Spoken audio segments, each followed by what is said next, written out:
bien, bonjour à tous. J'espère que tout le monde est connecté. Je suis Hervé Granet, associé d'Axence. Au nom de toute l'équipe d'Axence, je vous souhaite la bienvenue à notre premier webinaire en direct de nos bureaux de Saint-Étienne au Technopole. Je vous espère en bonne santé après ces 3 mois tellement singuliers. Alors, début mars, nous avions invité pour une conférence sur la retraite, après la réforme de la retraite et les prémices d'une réforme qui allait toucher un petit peu tout le monde. Le Covid est passé par là et suite à vos nombreuses sollicitations, nous avons donc choisi ce thème pour nous lancer dans le webinaire. Ce webinaire va être animé par Lionel Viennois, notre partenaire historique, qui est dirigeant de la société Optima Retraite, que certains d'entre vous connaissent peut-être. Alors, avant de commencer, j'espère que tout va bien se passer au niveau technique. La singularité d'un webinaire, c'est qu'on n'a pas de retour immédiat et instantané. Donc, j'espère que vous m'entendez déjà tous bien. Quelques informations. Vos micros sont coupés. Il est donc inutile de parler à votre écran. Nous ne vous entendrons pas. Ce webinaire est enregistré. Donc, vous pourrez le regarder à nouveau ou le diffuser. Nous vous adresserons le lien pour le voir à tête reposée. Pendant cette présentation, à tout moment, vous pourrez poser une question écrite sur le chat qui se trouve sur la partie droite de votre écran. Votre question sera publique et la réponse sera soit publique, soit évoquée pendant le webinaire par Lionel, soit lorsque la présentation sera terminée et que nous aurons récupéré pas mal de questions. Une réponse sera apportée à tous. Marie-Hélène, en charge de la communication chez Axence, a déjà reçu en amont des questions de certains d'entre vous et nous allons y répondre. Lionel va y répondre pendant la présentation ou juste après. Pour les demandes spécifiques, nous apporterons des réponses personnelles et individuelles puisque nous avons vos coordonnées. Et que ce soit moi-même ou Lionel, nous prendrons directement contact avec vous. Cette animation va durer un petit peu plus d'1 heure. Voilà, et j'espère que tout va bien se passer pour tous. Et sans plus attendre, je donne la parole à Lionel qui va se présenter et qui fera défiler sa présentation. Et on vous laisse à l'écoute. À tout à l'heure. Bonjour à toutes et tous. Eh bien, enchanté. Donc, je m'appelle Lionel Viennois, merci Hervé. En 2 mots, donc je suis dirigeant d'un cabinet qui s'appelle Optima Retraite et notre spécialité, c'est la reconstitution de carrière et l'accompagnement du dirigeant dans la liquidation des droits à la retraite. Donc, l'idée, c'est d'être assez synthétique, assez clair sur cette présentation. Le sujet de la retraite, c'est un sujet qui nous concerne toutes et tous à un moment donné de notre vie. Et c'est un sujet très complexe, très pointu. Donc l'idée de la présentation et de ce webinaire, c'est de vous donner des clés de réflexion, des clés de stratégie et surtout de bien comprendre les règles, leurs tenants, leurs aboutissants, pour éviter les pièges que l'on peut constater régulièrement dans des schémas très souvent moutonniers. Voilà, on a tous entendu parler de la retraite. Avant le Covid, on était en plein sujet sur la réforme des retraites. C'est un sujet qui va revenir d'actualité, évidemment, puisqu'on n'a pas le choix. Voilà, donc ce que je vous propose, donc c'est un exercice assez nouveau pour nous, donc je suis ravi d'être là, de vous en parler. Je vais aborder tout un tas de notions qui peuvent être abordées sur des journées de formation, donc l'idée c'est vraiment d'aller à l'essentiel et de vous être utile. Voilà, donc je vous propose qu'on rentre dans le vif du sujet. Hélène, j'arrive pas à faire passer le support, excuse-moi. Pardonnez-moi.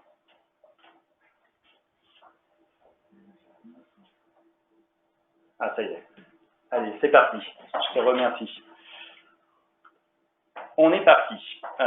Alors, je voudrais démarrer ce webinaire avec une liste de questions que l'on voit souvent émerger. Comment choisir ma date optimale de départ à la retraite? Comment vérifier mon relevé de carrière? À l'heure actuelle, on reçoit tous des relevés de carrière, mais la question, c'est comment les lire? Y a-t-il des erreurs? Donc, je voudrais repointer un certain nombre de choses sur ce sujet-là. La question fondamentale de comment se calculent les droits à la retraite. On vit en France dans un système où il y a énormément de régimes, de couches, de surcouches. Donc, chaque caisse de retraite fonctionne avec des règles différentes, donc c'est pas évident de s'y retrouver.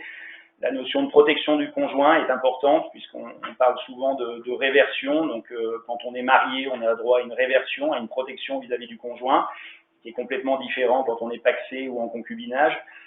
Donc, c'est notamment un des intérêts du mariage.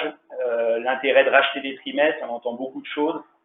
Et le cumul emploi-retraite, voilà, qui concerne beaucoup de dirigeants qui peuvent être dans des logiques de transmission d'entreprise, qui peuvent être un peu fatigués avec les périodes que l'on vit, donc qui se disent parfois, tiens, est-ce que j'ai un intérêt à déclencher mes droits à la retraite tout en continuant de travailler. Alors, juste une petite parenthèse, on a tous un relevé de carrière à partir du moment où on commence à cotiser dans sa vie professionnelle, dans un régime salarié ou un régime libéral ou de travailleurs non salariés. Donc, on est tous et toutes affiliés à une caisse de retraite et donc, il y a un historique de carrière qui nous suit tout au long de sa vie professionnelle. Et ces historiques de carrière nous sont envoyés régulièrement depuis quelques années. Alors, l'idée phare, c'est très important, ne prenez pas pour argent comptant ces relevés de carrière. Dans plus de 80% des cas, on a des erreurs au niveau des trimestres validés, au niveau des points acquis. Et voilà, donc c'est très important de vérifier son relevé de carrière, de conserver les justificatifs que vous pouvez avoir, à la fois des bulletins de salaire, à la fois des DSI ou des bilans de société, parce que on vit dans ce système-là où ce n'est pas la caisse de retraite qui va devoir faire des recherches, mais c'est l'assuré qui doit prouver que la caisse de retraite s'est trompée. Donc nous, on est vraiment confrontés à ça. Donc, pour les plus jeunes, conservez bien vos justificatifs. Pour les plus proches de la retraite, bon, bah, parfois c'est trop tard. Il y a eu l'incendie, le divorce ou les papiers qui ont pris l'eau dans la cave. Mais voilà, sachez-le, les relevés de carrière, on a énormément d'erreurs et des bugs informatiques, des fusions de caisses de retraite. Donc, c'est très important de vérifier son relevé avant de déclencher ses droits à la retraite. Voilà. Donc, je reviendrai sur chacune de ces questions qui sont importantes dans la stratégie de fin de carrière. Et je voudrais commencer par un rappel des grands principes. C'est quand on aborde le sujet de la retraite, on a deux choses à regarder. On a les caisses de retraite obligatoires dans lesquelles on cotise obligatoirement quand on génère un revenu ou un salaire.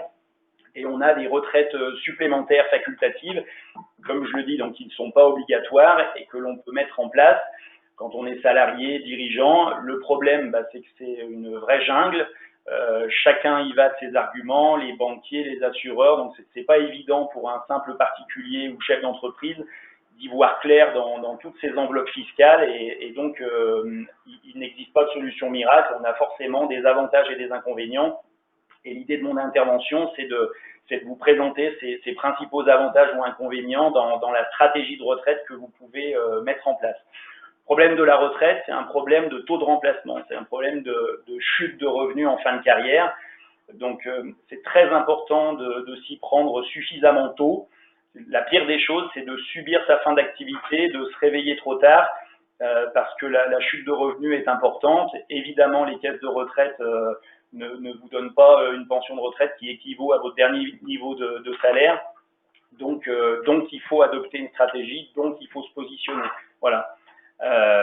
Alors, les grands principes. Quand on parle de retraite, et ça c'est quelque chose que je m'applique au quotidien dans ma relation avec les chefs d'entreprise, les dirigeants d'entreprise, il y a plusieurs dates importantes quand on parle de la retraite. Donc les dates clés, je les ai énumérées de la façon suivante. La première question, c'est quel est mon premier âge possible de départ? J'ai cotisé, j'ai travaillé en France, à l'étranger, dans différents statuts, donc on a de moins en moins de carrières linéaires dans lesquelles on a cotisé dans un seul régime. On parle de polypensionnés, on cotise dans différents régimes. Et à un moment donné, il faut que je détermine mon premier âge possible de départ. Le premier âge possible de départ, il n'est pas, contrairement à ce qu'on pense, il n'est pas fonction de son nombre de trimestres, il est fonction très souvent de son année de naissance. Voilà. Et ça me permet d'embrayer sur la deuxième date possible, c'est la date de l'âge légal. Il faut savoir qu'en France, vous avez un âge légal qui est le premier âge possible pour partir à la retraite, et ce premier âge plancher possible pour déclencher ses droits, il est fonction de son année de naissance, pas fonction du nombre de trimestres. Cet âge légal, pour toutes les personnes qui sont nées à partir de 1955, c'est 62 ans. Voilà, l'âge de référence pour toutes les personnes qui sont nées à partir de 1955, c'est 62 ans. À 62, si l'on souhaite déclencher ses droits, on peut le faire, que l'on ait ou pas tous ces trimestres. Donc les caisses de retraite vont vous verser une pension. Évidemment, cette pension, elle sera minorée si vous ne justifiez pas d'avoir l'ensemble des trimestres nécessaires. Mais ça, c'est très, très, très important.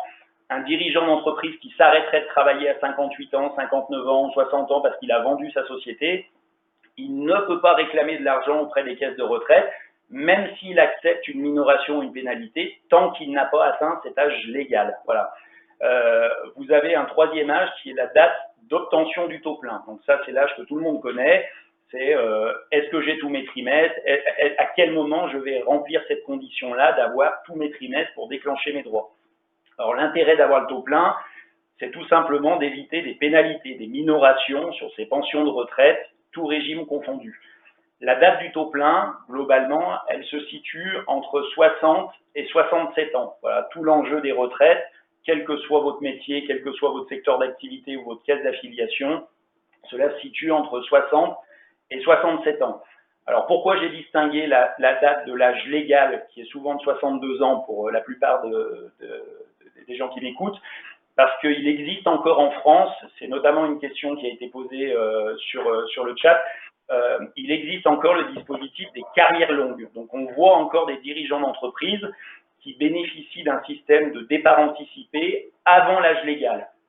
Ça reste assez exceptionnel, mais on voit encore une génération là, de dirigeants qui partent à la retraite avant l'âge légal, c'est-à-dire avant 62 ans, donc à 60 ou 61 ans. Après l'âge du taux plein, donc le taux plein c'est quand vous avez tous vos trimestres, vous avez en France un âge qui est souvent oublié, c'est l'âge du taux plein automatique. C'est que dans notre pays, une personne qui atteint 67 ans, elle a forcément un déclenchement de ses retraites à taux plein, quel que soit le niveau le nombre de trimestres qu'elle a accumulé dans sa carrière. Je vous donne un exemple, j'ai 67 ans, j'ai 150 trimestres dans ma carrière, on me dit qu'il m'en faut 166 pour partir à taux plein. Le fait d'avoir 67 ans, cela efface toutes les pénalités, toutes les minorations que l'on peut subir du fait des trimestres manquants. Voilà, c'est ce qu'on appelle l'âge du taux plein automatique. Donc pour résumer, un âge légal, c'est un âge plancher, avant lequel on ne touche rien, de qui que ce soit. Un âge du taux plein que l'on peut avoir très souvent entre 60 et 67 ans, c'est quand on justifie d'avoir tous ces trimestres. Et un âge du taux plein automatique qui est de 67 ans, pour toutes les personnes qui sont nées à partir de 1955 et où on va effacer toutes les pénalités.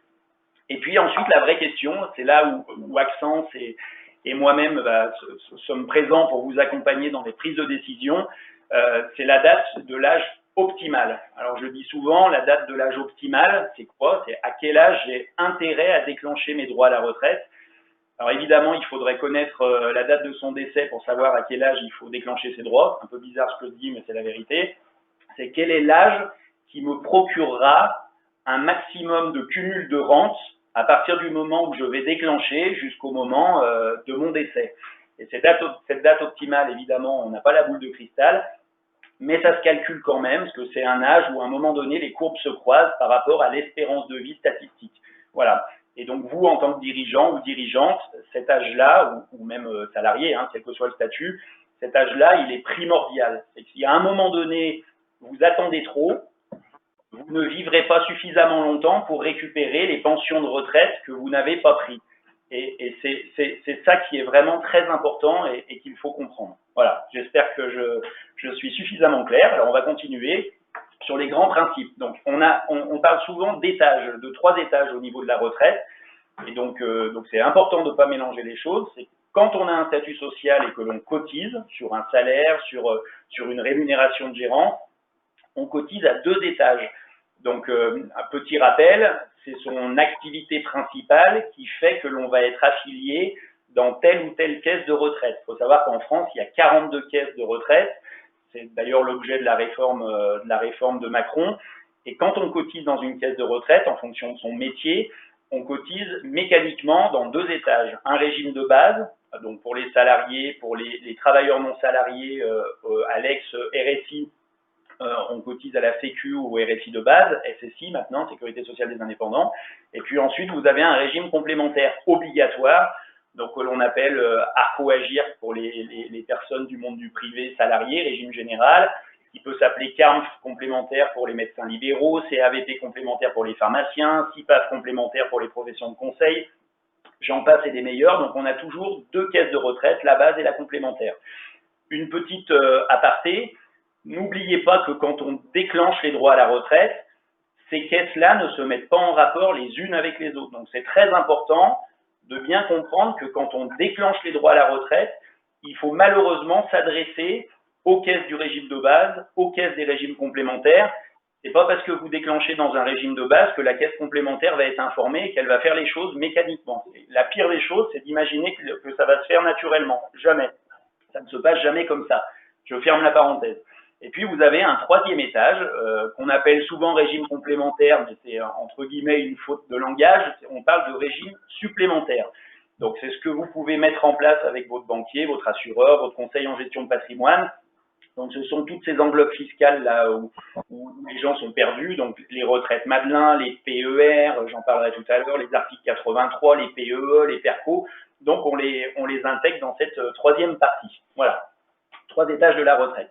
Alors, juste un petit rappel, de toute façon, vous pourrez conserver ce document, ce PowerPoint. Donc, l'âge légal de départ à la retraite, on vous a refigé les choses sur la réglementation actuelle, parce qu'on parle de réforme, on parle de modification. Il n'empêche que les dirigeants qui m'écoutent et qui vont partir à la retraite dans les prochaines années, vous serez soumis à ce tableau-là et à cette règle-là. Donc, les règles n'ont pas encore changé. Donc, c'est ce que je vous disais. Toutes les personnes qui sont nées à partir de 1955, on a un âge légal, premier âge possible, à 62 ans. On a eu un calendrier progressif avec les différentes réformes. Ensuite, vous avez le tableau qui synthétise le nombre de trimestres qu'il est nécessaire d'avoir à partir de l'âge légal en fonction de votre année de naissance. Donc, très simplement, tout assuré social qui est né en 55, 56, 57, il doit justifier d'avoir 166 trimestres pour pouvoir déclencher ses droits à taux plein dès l'âge légal, voilà. Et puis, s'il ne les a pas à 62 ans, on attend 6 mois de plus, 1 an de plus, jusqu'à obtention de ce nombre de trimestres nécessaires. L'âge du taux plein automatique, j'en ai parlé tout à l'heure, donc à partir de 1955, c'est 67 ans. Donc, tous les assurés qui sont nés à partir de 1955 ont un taux plein automatique à 67 ans. Petite parenthèse par rapport à mon quotidien, on a souvent, c'est de moins en moins le cas avec les nouvelles générations, mais on a souvent encore des dirigeants qui ont eu une épouse ou qui ont une épouse qui s'est arrêtée de travailler pour les enfants, qui a une très petite carrière, donc pas de cotisation, parce qu'à l'époque, le conjoint collaborateur cotisait pas obligatoirement. Enfin, on a souvent des petites carrières pour des épouses de dirigeants qui partent en ce moment. Et la question se pose très souvent de dire, est-ce que je déclenche ces droits, je pars à la retraite, mon épouse a 62 ans, est-ce que je déclenche immédiatement? De toute façon, elle a une petite carrière, donc on va pas attendre. Alors non, attention, il faut pas se presser, parce que à 67 ans, il y a un mécanisme de minimum contributif, de minimum vieillesse, et comme on a un taux plein automatique, il y a tout un arsenal de minima sociaux qui se mettent en route et qui permettent à l'épouse de finalement déclencher une retraite qui peut être supérieure de 3, 4, 500 euros par mois entre 62 ou 67 ans.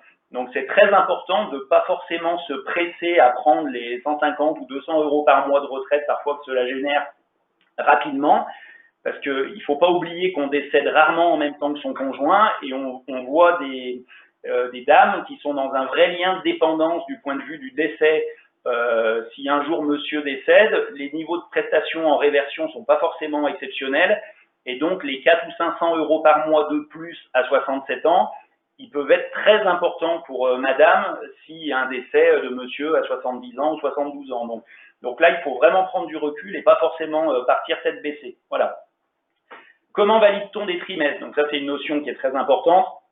Vos conseils habituels, comptables, experts comptables connaissent parfaitement la règle, puisqu'ils sont très orientés protection sociale. Donc la notion de validation de trimestre, elle n'est pas liée au temps passé au boulot, ça n'a rien à voir, elle est liée au niveau de revenu que l'on perçoit. Donc c'est le niveau de salaire ou de rémunération que l'on va justifier sur une année qui va permettre de valider ces trimestres. On valide au maximum 4 trimestres par an, pas plus. Donc même des personnes qui ont des doubles statuts, qui vont avoir un statut salarié dans une entreprise, un statut de non salarié dans une autre entreprise, on ne valide pas plus de 4 trimestres par an. Le législateur a bien fait les choses parce que sinon on aurait nos 40 ou 41 ans en quelques années, donc ils ont plafonné. Donc on génère bien des euros de pension dans chacune des caisses de retraite. Par contre, du point de vue de la durée d'assurance, on ne va pas plus vite que la musique. Donc 4 trimestres par an en fonction du revenu. Pour faire simple, il faut à peu près 6 000 euros, c'est un peu moins, mais 6 000 euros sur l'année pour valider les 4 trimestres. Donc 6 000 euros de salaire annuel brut pour valider 4 trimestres. 6 000 euros de rémunération, c'est 5 008, mais pour faire simple, on va retenir la notion de 6 000 pour valider toute l'année. Donc ne soyez pas surpris si en début de carrière, vous n'avez pas validé vos 4 trimestres, puisque les jobs d'été, on a bossé 1 mois, 2 mois, 3 mois par-ci, par-là. Donc le niveau de revenu n'a pas été suffisant pour valider toute l'année. Voilà, très souvent on entend dire, je comprends pas, je vais travailler, comment ça se fait que j'ai pas mes 4 trimestres? Parce que c'est le salaire, la base de cotisation qui n'a pas été suffisant. Voilà. Le service militaire, pour ceux qui l'ont fait, sachez qu'on valide un trimestre tous les 90 jours de service, donc sur une année, 365 jours, vous validez 5 trimestres. Donc quelqu'un qui a fait, pour les hommes qui ont fait une année service normal, service d'une année, on valide bien 5 trimestres. Donc sur les relevés de carrière, c'est régulièrement une erreur qu'il faut rectifier. On écrit au bureau des archives à Pau, on demande un état de service, donc pas d'inquiétude si vous avez perdu votre livret militaire, on peut le récupérer assez facilement. Et ensuite, il faut refaire créditer cette période auprès de la CARSAT pour qu'ils intègrent l'état de service et donc vos trimestres indirectement sur votre relevé de carrière. Donc pour les hommes, on le voit régulièrement. Les majorations pour enfants, très important pour mesdames. Et puis maintenant, ça concerne aussi les hommes. Donc toutes les mamans qui ont eu des enfants avant 2015, c'est 8 trimestres par enfant. Vous avez 3 enfants, c'est 24 trimestres. Vous avez 2 enfants, c'est 7 trimestres. Et ces trimestres, on vous les rajoute au moment du départ à la retraite sur l'addition de vos relevés de carrière. Donc on a votre addition de trimestres sur toute votre vie professionnelle. Et au moment du départ, alors parfois c'est déjà intégré, mais la plupart du temps ça ne l'est pas, on rajoute 8 trimestres par enfant. Alors après, il y a des cas très spécifiques quand monsieur est veuf, que madame est décédée, il y a des notions de est-ce que j'ai élevé les enfants jusqu'à ses 16 ans, voilà, mais d'une façon générale, la règle, c'est 8 trimestres par enfant, et pour toutes les naissances après 2015, c'est 4 trimestres pour la maman au titre de la maternité, obligatoirement, et 4 trimestres à répartir entre le père et la mère, d'accord? Et ça, il faut le faire dans les 6 mois des 4 ans de l'enfant. Alors, on se demande qui est-ce qui a pondu cette règle-là. Il fallait la trouver. Donc, dans les 6 mois des 4 ans de l'enfant, il faut se manifester auprès de la caisse pour dire je veux que les 4 trimestres à répartir entre le papa et la maman, je veux qu'il y en ait 2 pour monsieur, 2 pour madame, ou 3 et 1, on fait ce qu'on veut. Et si on ne se manifeste pas, c'est 8 trimestres comme avant pour la maman, pour la mère. Le chômage, système de solidarité, on valide des trimestres au chômage. Donc pour tous les gens qui sont passés par la case ACDI, Pôle emploi, c'est un trimestre tous les 50 jours de chômage indemnisé. Donc il n'y a pas de problème. Juste une petite nuance, on parle de trimestres validés pour le chômage, on ne parle pas de trimestres cotisés. Cette nuance-là, elle est importante pour des personnes qui voudraient partir en anticipé avant l'âge légal. C'est que la notion de carrière longue, elle est un peu stricte. C'est qu'il faut vraiment justifier d'un nombre de trimestres cotisés, c'est-à-dire qu'il faut toujours avoir bossé, cotisé sur un revenu. Si on a trop de périodes de chômage, de périodes de trimestres validés, on n'en tient pas compte d'une façon limitative pour déterminer le départ anticipé. Donc ça peut être très pénalisant. Donc attention pour quelqu'un qui a toujours eu une belle carrière, les dernières années de sa vie professionnelle, de se dire tiens, je me suis arrangé ou je vais faire de l'optimisation, je vais être à Pôle emploi. Attention, ça peut faire sauter un départ anticipé. Donc il faut vraiment être vigilant. Et puis les arrêts maladie, c'est la même chose. On parle de trimestres validés et non de trimestres cotisés. Voilà. Les majorations pour enfants, c'est la raison pour laquelle on vous demande le livret de famille au moment du départ à la retraite. C'est pour les créditer, justement. Alors, un petit rappel, en juillet 2017, il y a eu un gros changement très important, notamment pour les dirigeants qui ont un double statut. Ça leur a fait perdre beaucoup de prestations de retraite. C'est qu'aujourd'hui, on calcule la retraite sur les 25 meilleures années. La retraite de base d'un salarié ou d'un dirigeant non salarié, artisan, commerçant, société ou pas, RSI, enfin ex-RSI, on fait la moyenne des 25 meilleures années. Donc ça veut dire quoi? On vient piocher les 25 meilleures années de votre vie professionnelle, on fait cette moyenne, et c'est ça qui va faire la base de calcul de votre régime de base. Et cette moyenne des 25 meilleures années, elle est plafonnée au plafond de la Sécu. C'est la raison pour laquelle, très souvent, vous ne retrouvez pas vos revenus réels sur vos relevés de carrière, puisqu'on tient compte d'un revenu plafonné, on ne tient pas compte de votre revenu réel. Pas d'inquiétude, on génère bien des points dans les complémentaires, ARCO, AGIR, RSI complémentaires. Par contre, pour le calcul de la retraite de base, on plafonne. C'est pour ça qu'une retraite de base ne peut jamais dépasser 1200 à 1300 euros par mois. Pour des fois, on a des majorations quand on a 3 enfants, 10% de majoration. Donc, une retraite de base au taquet pour quelqu'un qui a toujours eu au moins 25 ans au plafond de la Sécu du moment, on ne dépasse pas 1200 euros par mois de retraite de base. Pardonnez-moi les quelques euros près, mais voilà, c'est entre 1200 et 1300. En 2017, ça a changé. Dorénavant, on ne proratise plus. Alors ça, c'est important. Jusqu'en 2017, on prenait un certain nombre de bonnes années dans le régime salarié si on avait fait 2/3 de sa vie en régime salarié, et on prenait un certain nombre de bonnes années dans le régime travailleur non salarié. Donc il y avait un système de proratisation des 25 meilleures années. Tout ça, c'est fini. Chaque personne qui part à la retraite aujourd'hui, qui a eu une carrière salariée et une carrière non salariée, on s'en fiche, on prend les 25 meilleures années indistinctement, quel que soit le régime. Voilà, donc au moins, on a mis fin à la proratisation. Et donc ça a été très pénalisant pour des dirigeants dans des groupes de sociétés qui avaient un statut de salarié dans une société, un statut de TNS qui se rémunérait des deux côtés. Parce qu'ils ont perdu plusieurs centaines d'euros par mois sur la retraite de base avec cette fin de proratisation. Voilà. 2019, donc on a eu droit à un système, alors ça c'est incompréhensible, enfin nous qui sommes dans les calculs et à l'intérieur du moteur, un système de minoration, de majoration temporaire pour les régimes complémentaires ARCO-AGIR. C'est très peu pénalisant, je m'explique. C'est quelqu'un, un salarié qui aurait le taux plein à 62 ans par exemple, ou à 60 ans, j'avais une question sur le chat par rapport à ça. Donc j'ai mon taux plein, j'ai tous mes trimestres, je veux partir à la retraite. Hop, on nous a sorti un dispositif qui dit, bah ok, si vous partez à la retraite parce que vous avez le taux plein, vous avez le droit, on vous applique une minoration temporaire sur vos complémentaires ARCO-AGIR, donc c'est 10% de pénalité pendant 3 ans. Rassurez-vous, quand on fait les calculs, même sur une très grosse carrière cadre, donc c'est une minoration avant impôt sur le revenu, ça ne doit pas vous coincer, ça ne doit pas vous dire, bah tiens, il faut que j'attende 1 an de plus, 2 ans de plus, elle est trop pénalisante. Non, ces minorations temporaires pendant 3 ans, elles ne sont pas si pénalisantes que ça. Et le dispositif, il est le suivant, c'est quand j'ai le taux plein, si je pars, on m'applique 10% de pénalité, et si j'attends 1 an de plus, pas de pénalité, 2 ans de plus ou 3 ans de plus, ensuite on a un système de bonification. Donc c'est à la marge, voilà. Donc je ne veux pas m'attarder là-dessus. Je continue parce que j'ai un timing à respecter. C'est un sujet qui est tellement vaste, donc on a envie de vous dire beaucoup de choses. Les carrières longues, donc c'est un dispositif qui existe encore. Donc sachez qu'il faut 5 trimestres avant les 20 ans et le nombre de trimestres demandés en fonction de votre année de naissance pour partir à taux plein. Donc il y a encore des dirigeants qui partent à 60 ans pour carrière longue, c'est tout à fait possible. Les rachats, si jamais il vous manque des trimestres à partir de 62 ans, il est possible de sortir le chéquier, de racheter des trimestres. Ce dispositif permet de déduire fiscalement le coût du rachat.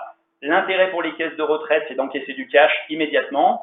Et c'est un peu glauque ce que je vais dire, mais d'espérer que peut-être que la vie de la personne ne sera pas suffisamment longue pour récupérer le cash investi. C'est un peu ça. Donc on est vraiment dans l'actuariat.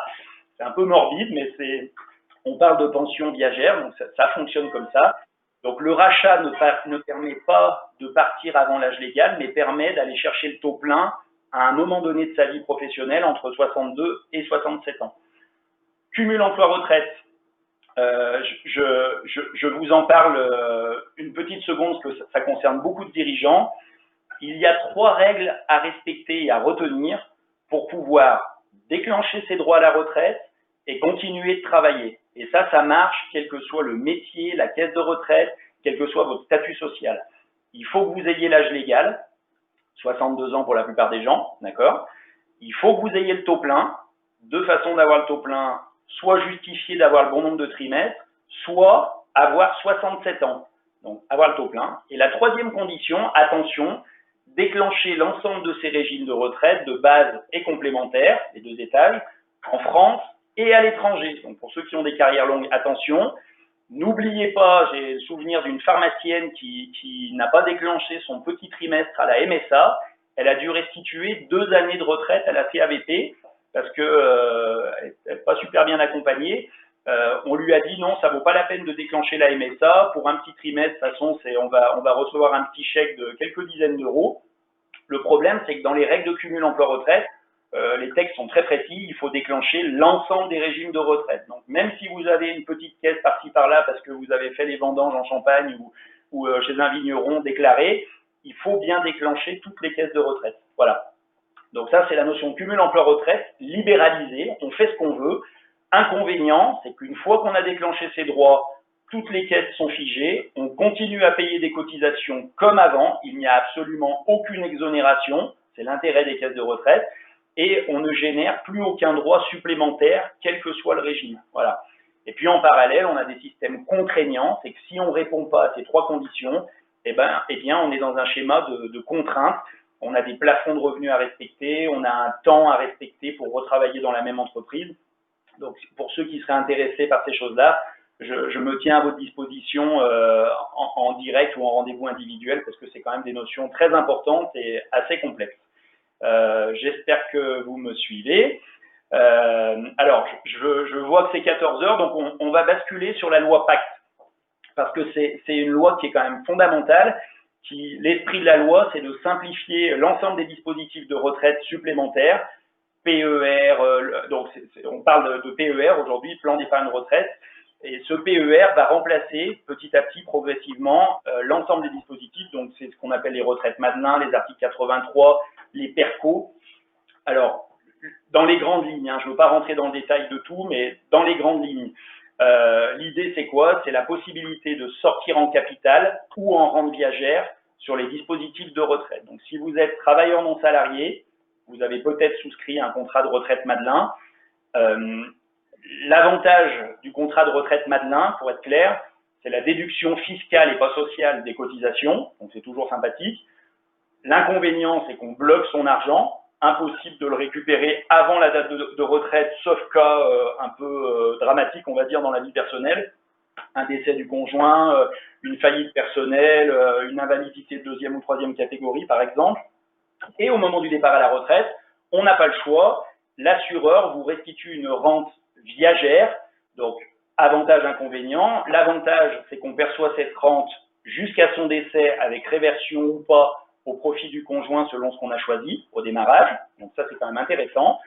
L'inconvénient, c'est qu'il faut vivre un certain nombre d'années pour récupérer la totalité de l'argent placé, y compris les intérêts. Donc, le souci, c'est qu'on voit souvent des dirigeants se dire « mince, il faut quand même que je vive 17 ou 18 ans pour récupérer la totalité de mon capital. Je ne suis pas en super santé, j'aurais préféré peut-être récupérer mes sous un peu plus vite. » Donc, effectivement, c'est un vrai rapport à l'argent et à la vie. Donc, l'avantage de ce nouveau dispositif PER, c'est de donner la possibilité aux dirigeants de récupérer l'argent plus vite Donc en fait, ce n'est plus l'assureur qui décide du nombre d'années qu'il faudra vivre pour récupérer les sous, c'est l'adhérent au contrat qui va choisir en fin de carrière soit une rente viagère, donc là il n'y a rien qui change, soit un capital. Alors attention, ce capital il va être fiscalisé, c'est l'intérêt aussi des caisses et du gouvernement, mais ce capital, on n'est pas obligé de le récupérer en une seule fois comme un contrat d'assurance vie sur lequel on ferait un rachat. On peut segmenter la récupération du capital. L'idée, c'est quoi? C'est de lisser peut-être la fiscalité, votre tranche marginale d'imposition sur plusieurs années pour éviter de monter de tranche. C'est assez rare, à moins d'avoir généré un joli patrimoine, d'avoir une tranche marginale équivalente à la retraite et en activité professionnelle. Souvent, il y a quand même un petit décalage. Donc, l'intérêt, c'est de segmenter ce capital et de le récupérer plus vite. Donc, c'est ça la nouveauté. Alors, attention, parce que c'est pas tout blanc, c'est pas tout rose. Il faut vraiment se positionner en fonction de ce que vous voulez. Donc, j'ai essayé de résumer les choses. Donc, l'avantage de la rente viagère, c'est qu'elle est versée jusqu'au bout. Donc, si on dépense mal l'argent un mois, le mois d'après, ça revient. Et le mois d'après, ça revient encore, jusqu'à son décès. Donc, pour des gens qui sont pas très gestionnaires, un peu dépensiers, il faut savoir que la rente viagère, elle a cet avantage-là. Et notamment, quand on a un conjoint qui a qui est en dépendance du point de vue du revenu, la rente viagère, elle est réversible au profit du conjoint à 100%, donc ça peut être quand même un atout. Quand on raisonne sur le retour sur investissement, on raisonne peut-être sur 2 espérances de vie avec la rente viagère. L'inconvénient de la rente viagère, j'arrive à 62, je déclenche ma retraite Madelin, j'ai beaucoup de sous dans mon contrat, on m'annonce que j'ai 4 ans à vivre ou 3 ans à vivre, c'est un peu embêtant. Là, l'intérêt du PER, il prend tout son sens, c'est de dire je veux récupérer tous mes sous en une seule fois ou en 2-3 ans pour pouvoir faire ce que j'en ai envie. Donc, effectivement, la rente viagère, elle ne permet pas cela. Donc, pour faire simple, l'idée c'est quoi? C'est que si vous êtes dirigeant avec des vieux contrats de retraite Madelin qui bénéficient de règles du jeu garanties, de table de mortalité garantie, pour ceux qui ne savent pas ce que c'est, je pourrais vous l'expliquer individuellement. Donc ceux qui ont des vieilles règles du jeu garanties, l'assureur serait très content que vous lâchiez vos contrats de retraite Madelin pour basculer sur un PER. Avec la baisse des taux d'intérêt, les rendements des fonds en euros qui rapportent plus rien, les assureurs se sont engagés sur des niveaux de prestations il y a 10 ans, 15 ans, 20 ans, qu'ils vont avoir du mal à tenir.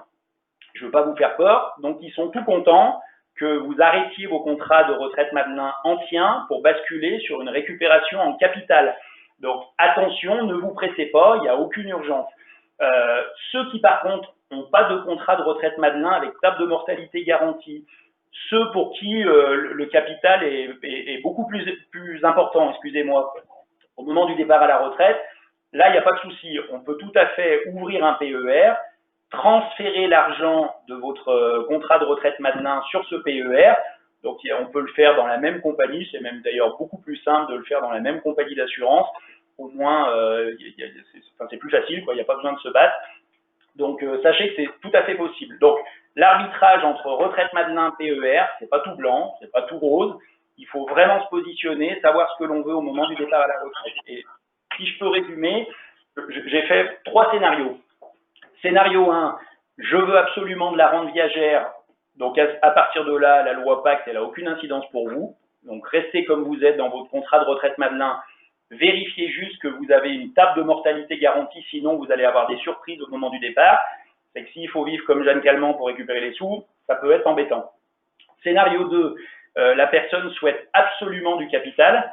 Donc, dans ce cas-là, vous pouvez laisser tomber votre contrat de retraite Madelin parce qu'il ne vous permettra pas de récupérer votre capital au moment du départ à la retraite. Donc, vous pouvez ouvrir un PER et transférer les sommes sur ce PER parce que votre idée, elle est très claire, très précise, vous savez que vous ne voulez pas la rendre. Et puis, il y a le scénario 3. Je ne sais pas trop ce que je veux, je ne sais pas trop ma vie professionnelle, ce que ça va donner. J'ai déjà bloqué un contrat de retraite Madelin avec une table de mortalité garantie. Eh bien, il est tout à fait possible d'avoir les 2 dispositifs en parallèle. C'est votre épargne annuelle ou mensuelle. Vous pouvez la répartir sur les 2 enveloppes pour faire en sorte d'avoir une cagnotte à peu près équivalente des 2 côtés et décider au moment du départ à la retraite ce que vous avez envie de faire. Donc, pour les personnes qui sont un peu indécises, ça peut être un scénario tout à fait acceptable. Alors, Je continue sur les réformes qui étaient en cours. Ça, c'est quand même un point important. C'est aussi l'objet de l'animation. En France, on a 42 régimes de retraite. Personne ne comprend rien, c'est très compliqué, on a des règles très spécifiques.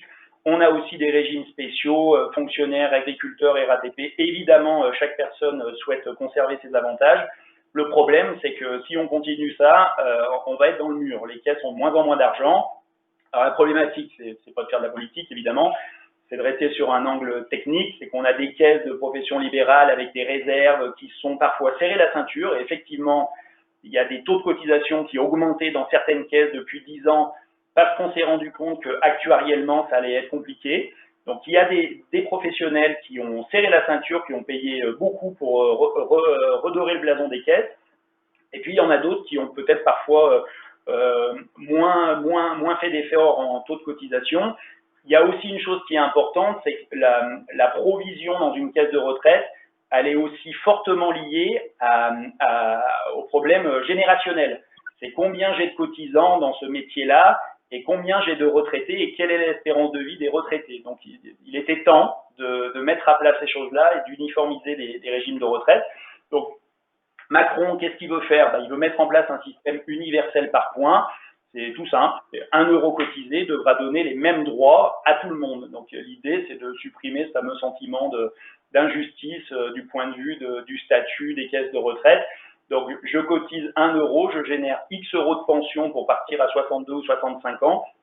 Et sur le principe, c'est plutôt une bonne logique. L'âge légal, alors ça, c'est un point très sensible en France parce que ça, tout le monde comprend. Autant on peut modifier les règles de calcul, les minorations, les majorations, personne ne comprend rien. Autant on bouge un âge légal en France. Et là, c'est compliqué, tout le monde comprend. Donc l'âge légal, l'idée de la réforme de Macron, c'était de ne pas le toucher. Et c'était plutôt de mettre un système incitatif de bonification pour faire en sorte que les personnes ne se pressent pas à partir à 62 ans, même si on les autorise, mais plutôt de dire, si vous attendez 6 mois de plus, 1 an de plus, 2 ans de plus, vous allez avoir une bonification intéressante. La cotisation retraite, eh bien l'idée c'était de l'uniformiser. Donc l'idée c'était de partir sur un taux à 28,12%. Donc à la fois pour les assurés sociaux du régime général, donc il y a un partage entre employeurs et salariés, et à la fois pour les professions libérales ou PNS, donc pour les dirigeants qui cotisent au SSI, à Sécurité des Indépendants, on avait un taux de cotisation de 28 à 40 000 euros, donc une légère augmentation quand même du taux de cotisation.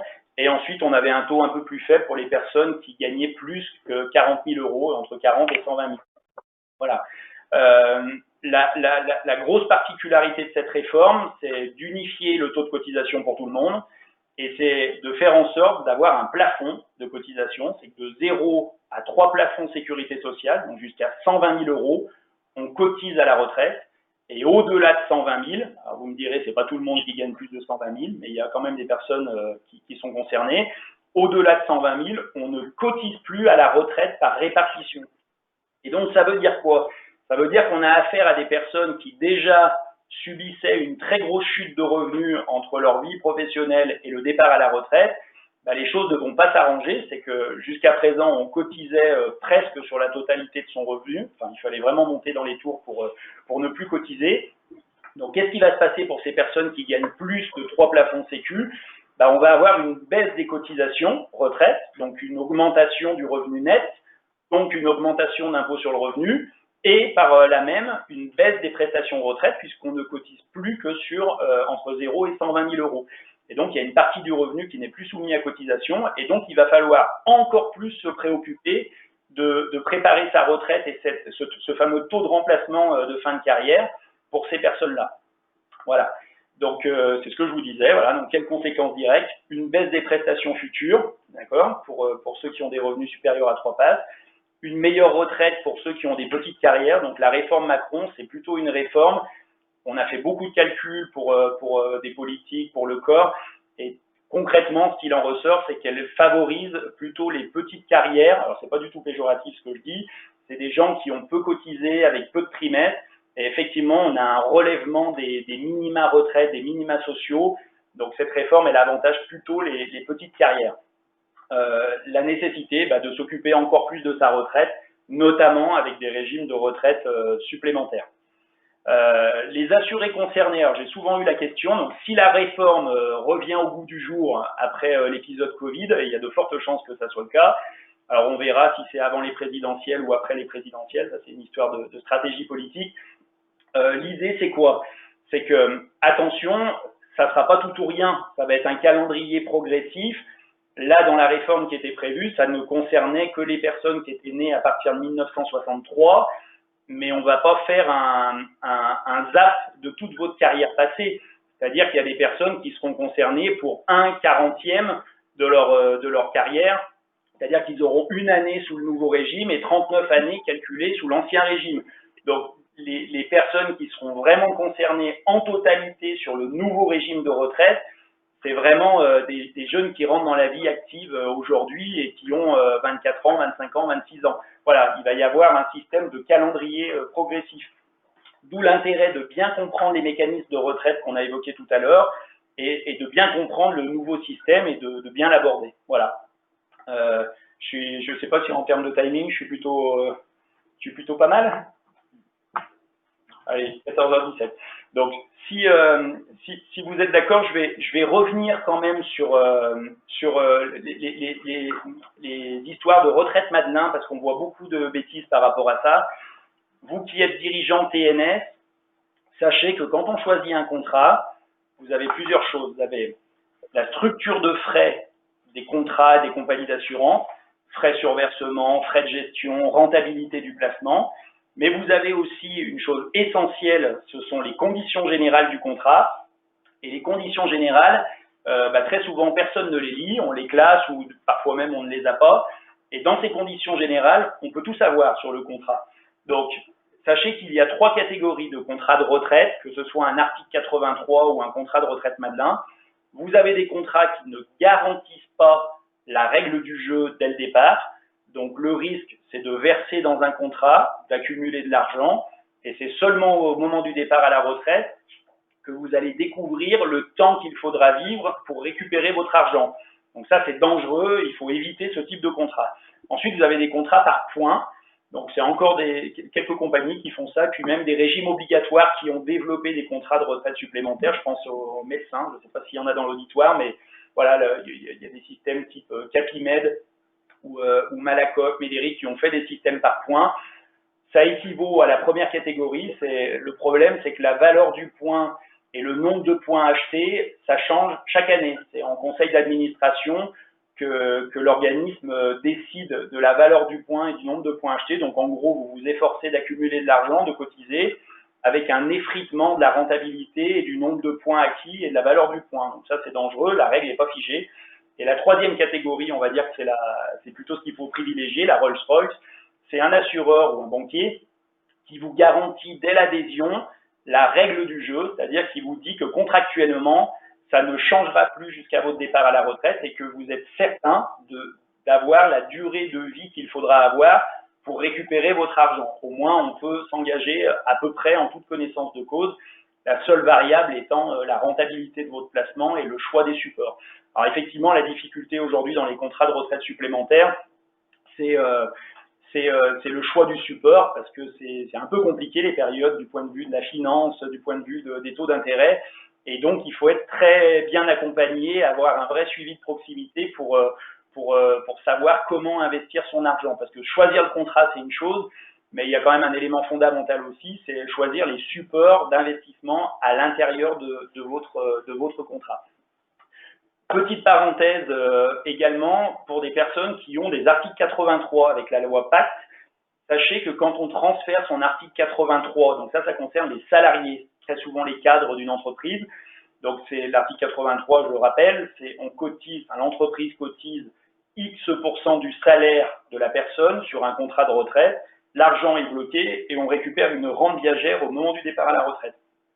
Ces articles 83, on ne va plus en entendre parler, puisque c'est assimilé dans les PER collectifs maintenant, et donc, PER obligatoire, pardonnez-moi, et donc, il est possible, il y a une petite astuce, mais il faut aller vite, il est possible de récupérer son argent dans un article 83 en capital, sous quelques conditions. c'est avoir quitté l'entreprise, il ne faut plus être dans l'entreprise. Donc c'est un article 83, on va dire, dormant, passé.